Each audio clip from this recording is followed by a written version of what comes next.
as a mentor. An update this morning to a stabbing on a UTA bus that happened back in late December. A Salt Lake man is now charged with aggravated assault for seriously hurting another passenger. That suspect is identified as 33-year-old Efrain Castillo. According to investigators, he became agitated when the bus skipped his stop.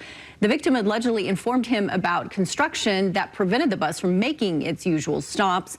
Police say Castillo then lunged at him with a knife, narrowly missing his vital organs.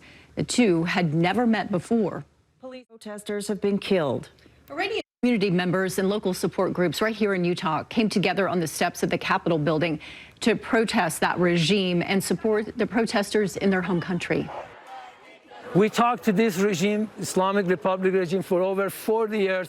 Leave us alone. We want a democratic country. We want a free expression. We want a life, you know.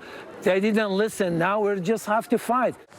That is Phil Jensen with the Iranians of Utah organization telling us the protests in Iran is not just over the economic issues or even the recent shutoff of the internet across the country. He says it's about being able to live without the oppression of the regime, and that many in the demonstration here hope that President Trump can help their country achieve that. Well, this morning we're also learning of AIDS. Protests against the Iranian government stretch across the world. What protesters have to say right here in Utah. Plus, high pressure have been killed. Iranian community members and local support groups right here in Utah coming together on the steps of the Capitol building to protest the Iranian regime and support those protesters in their home country. We talked to this regime, Islamic Republic regime, for over 40 years. Leave us alone. We want a democratic country. We want a free expression. We want a life, you know. They didn't listen. Now we just have to fight. Phil Jensen with the Iranians of Utah organization tells us the protests in Iran is not just over the economic issues or even the recent shutoff of the internet across the country. He says it's about being able to live without the oppression of the Iranian regime. He says that many demonstrators here hope that President Trump can help their country achieve that change. This morning, we're also learning of a new legitimate targets. Iranian community members and local support groups right here in Utah gathered on the steps of the Capitol building to protest the Iranian regime and support those protesters in their home country. We talked to this regime, Islamic Republic regime, for over 40 years. Leave us alone. We want a democratic country. We want a free expression. We want a life, you know. They didn't listen. Now we just have to fight. That's Phil Jensen with the Iranians of Utah organization. He tells KSL the protest in Iran isn't just over economic issues or even the recent shutoff of the internet across the country. He says it's about being able to live without the oppression of the Iranian regime. He said many protested here hoping that President Trump can help their country achieve that change. Right now, President Trump is warning Cuba. Meanwhile, Target says it's in the process of opening at least 30 stores in 20 states. Most of the locations are in the South, but Utah is getting 3 of them. They'll be in Harriman on Southtown Commons Drive, in Lehigh on North Center Street, and on Main Street in Logan. Target says it's not providing opening dates just yet, but long-term, the retailer says it wants to add more than 300 locations nationwide over the next 10 years. President Donald Trump said the church. And the Church of Jesus Christ of Latter-day Saints is also announcing the location of the Spanish Fork Temple. It will be built on the corner of 100 South and Spanish Fork Parkway there, right across the street from Maple Mountain High School. The temple will have multiple stories and be about 80,000 square feet in size. Mattel is launching its 60 years. A homeless man in Ogden is charged now with making terrorist threats against a synagogue. 60-year-old Johnny Gallegos is accused of threatening a cleaning service worker at the congregation Brith Sholem. Witnesses claim he made verbal threats and a hand gesture toward the building that looked like an explosion. Gallegos pleaded not guilty today in court, but was ordered to be held without bail.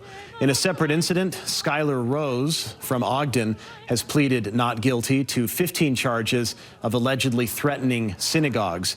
He's accused of making explosive devices as well. A Sandy man is behind bars accused of pushing back. And Chopper 5 giving us a look at the bad air today. Is there any relief in sight? We've got your forecast right now on KSL 5 News at 6. Live and streaming, This is KSL News at 6. 6 former Davis High School students are suing the district for mishandling their reports of misconduct by their soccer coach at the time. Those young women say the misconduct included sexual grooming and abuse. News specialist Shelby Lofton sat down with 2 of those former soccer players. Shelby, why are they suing the district and not the former coach? Deanie, the attorney for these young women, says this lawsuit is more about what they call an institutional problem with. Chopper 5 capturing the bad air quality out today over the Salt Lake Valley. And Devin, not just the Salt Lake Valley, I mean, kind of the whole Wasatch Front is a thick blanket of ugh. Yeah, and it's going to stick around, unfortunately, at least for the next week or so. There's Great, Devin, thank you. Anyway, a homeless man faces charges for making a terrorist threat last week at an Ogden synagogue. Police say Johnny Gallegos pounded on the doors and threatened to kill everyone while a worker was inside cleaning. They say he pretended to drop something and shouted boom or bomb. He faces multiple charges, including making a terrorist threat and possession of marijuana. And new body cam video from duty. We're learning 2 Park City restaurants were recently evacuated over fears of a bomb threat. This happened on Thursday at the Akita restaurant and the Pendry Hotel near the base of Park City Mountain Resort. Police say someone had called in attempting to make a reservation, and the staff believed they made a threat. Deputies in the Park City Fire Department were called in to search for a suspicious device. Officers are still investigating. Planned Parenthood Association Still uncertain. Take a look at Chopper 5 giving us a bird's eye view of Spanish Fork today, where the Church of Jesus Christ of Latter-day Saints announced the location for a brand new temple there just south of Maple Mountain High School. The building was announced in April of last year by then Church President Russell M. Nelson at the final General Conference before he passed away. There are 32 temples in Utah, serving more than 2 million church members, with several others under construction or announced, just like Spanish Fork. Even in that shot, you can see the hazy air. Chopper 5 is giving us a bird's eye view of Spanish Fork today. You can see it through the haze anyway. The Church of Jesus Christ of Latter-day Saints announced this will be the location for a new temple just south of Maple Mountain High School. A lot of space right there. Building was announced in April of last year by President Russell M. Nelson at the final General Conference before his death. All right, thanks for watching tonight. We'll see you tomorrow.